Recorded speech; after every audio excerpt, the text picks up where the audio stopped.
আইয়ুব আলাইহিস সালাতু ওয়াস সালাম সেগুলো কুড়ায় নিতেন।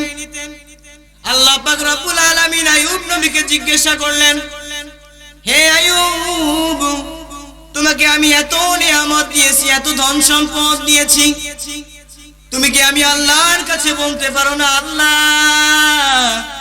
তুমি তো আমাকে এত ধন সম্পদ দিলা, আমাকে তুমি এত ধন সম্পদ দিলা,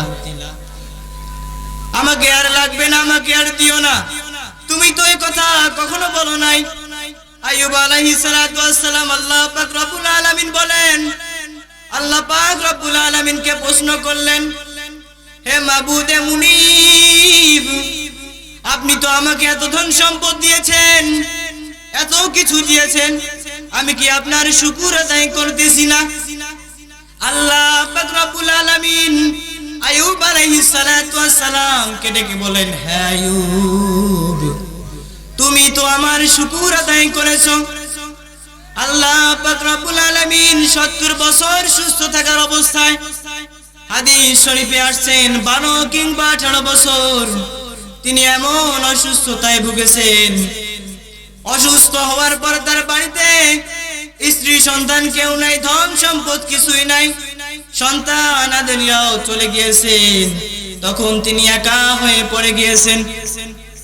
যখন 12 কিংবা 18 বছর অসুস্থ থাকা অবস্থায় সুস্থ হয়ে গেলেন, আল্লাহ পাক রব্বুল আলামিনকে তিনি জিজ্ঞাসা করলেন, হে মাবুদ, ও রব্বুল আলামিন, আমাকে 12 কিংবা 18 বছর অসুস্থ থাকা তুমি কি এমন মজাটা পাইলা?